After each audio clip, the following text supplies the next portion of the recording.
When I started working on this project, I had some experience of Poverty Truth Commission work. And so I expected us to challenge attitudes around poverty, and I expected us to challenge some of the barriers and work to break down some of the barriers that people face experiencing poverty in East Surrey. What I didn't expect was for that to come from a place of vulnerability. I didn't expect for it to come from a place of vulnerability, from hearing commissioners' experiences, from commissioners listening and really listening, and being willing to change their perspectives and attitudes. I hadn't expected to be challenged myself.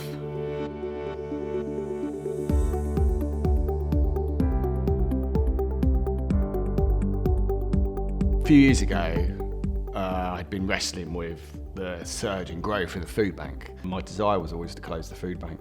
I talked to a number of different people about actually what could we do. We actually commissioned a piece of research which actually came back about looking at this project called the Poverty Truth Commission. And as I began to look at it, I realised that this Poverty Truth Commission was about bringing people in poverty together to talk about their stories, to talk about how they ended up, where they ended up and why. And when it started, I think I was very nervous because I was like, how is this going to solve the food bank dilemma? But what it's done is it's opened up this huge conversation between agencies, organisations, individuals, community groups to explore about why we have so much poverty in Surrey and actually what can we do about it. Allowing people to talk about their stories, about how they've ended up where they've ended up and about the impact of policy changes onto them has actually massively changed people's mindsets. Unless we're going to change the heart and culture of an organisation, we're never going to long-term defeat systematic poverty in our community. I want to make change and be part of a process in telling people that just because you're in poverty doesn't mean that you're any different than anyone else in our local community. But we're still human beings. I think what the commission is about for me is about showing people in the local borough that we can all at any time fall into poverty. But I was interested in joining the commission because I just wanted to see if we could sort of change people's thinking about people that are living in poverty. I think there's a lot more work to be done to get the attitude of people and organisations to change. And from my perspective, I think it was really all about hearing people's experiences, and sometimes we need to take time to listen to people's genuine experience of poverty. When I first heard about the commission, the thing that was most appealing to me was about gathering insight, really. I think that we can be a little bit removed from real life experience. To be able to solve problems, you really need to understand the real root of the problem. I've personally seen firsthand how the impact of mental health illness can have on people's lives and the knock-on effect into poverty, and vice versa. Many people don't see Epsom as having poverty, and many people don't understand what it's like to experience mental health. If you bring those two things together, you can find some people who are really cut off from society. We came up with a list of organisations of, local resources for local people around mental and physical health. And there are many things that you do to keep yourself happy and healthy, and a lot of these do come at a cost. If you lose those, it can have that big knock-on effect. Mental illness, poverty can hit any of us at any time. For my organisation, I think the main thing that I've got from it is when we're talking to people about accessing services and how long we can take to do things and what a huge impact that has on the individual and also the family. Why are we being so slow doing this? As a subgroup, when we discussed it, it was that how benefits actually keep somebody in poverty. I think it showed the complexity of the benefit system as well. One of the things that I picked up being in the group was how switched on the community commissioners have to be in order to get the benefits. So what we looked at was maybe having some sort of online advice.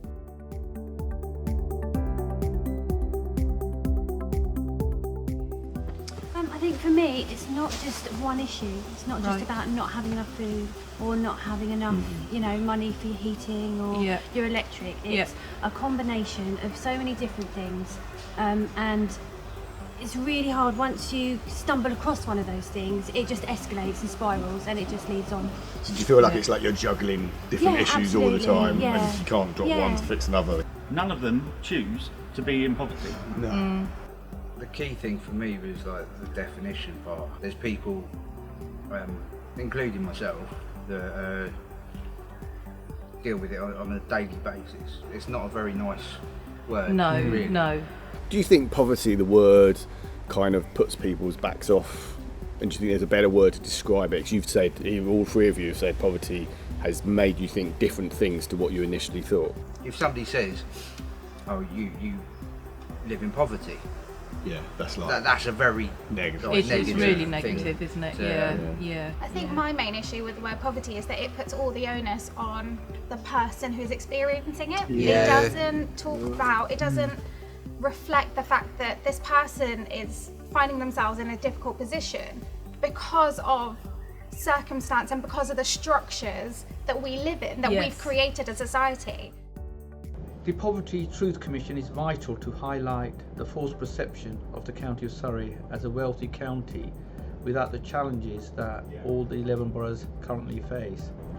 Whilst the perception is that the county does not have poverty issues, however, in reality there are so many people who have and don't want, and people that want don't have. I hope the impact of the Poverty Commission will make where possible that we as a community, we must support one another, and together we can beat poverty in Surrey. One of the topics came up was the fact that a parent, either a friend of one of the commissioners or a commissioner themselves, their child was being made to give up their lunchtime in order to do homework because when they went home they didn't have the IT resources to be able to do the homework.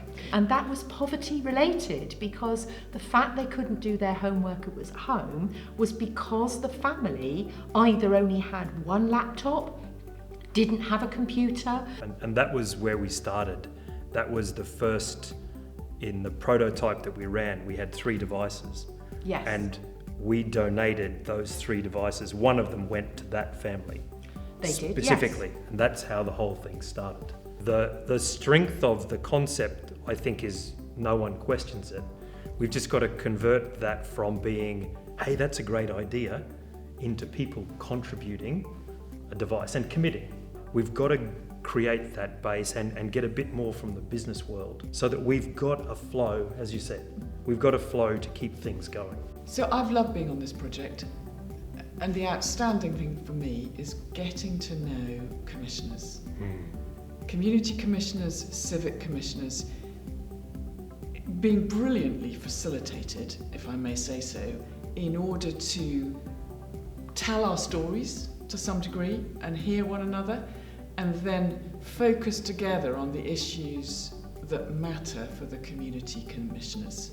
So they've determined the agenda, and it feels like some of the rest of us have just kind of become caught up in the stream of their lives, and then together have worked out what might make a difference. Hearing is not the same as listening. And listening is not the same as understanding. And from my own personal perspective, I think that's the journey that I've gone on. Those people trusted me sufficiently to tell their story. I don't want to have just heard their story and not do anything about it. I knew that the project would be really, really powerful. It would be really emotive hearing people's stories. But what I've been really surprised about is the practical elements that have come out of it. The digital inclusion campaign that the education subgroup have run and the housing association initiatives that their housing group subgroup have come up with have been phenomenal, and the way that people have taken the stories and the experiences that have been offered up in the group and really rapidly translated them into action has been really powerful to see. It's been an incredible experience to be part of the Commission.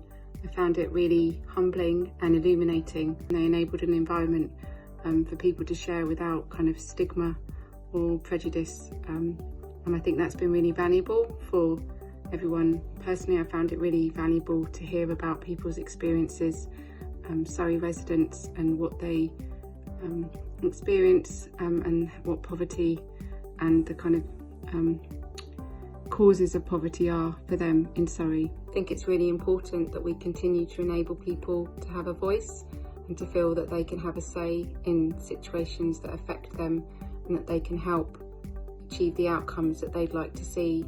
So I'd like to try and champion people's voices in the work that we do at Surrey County Council.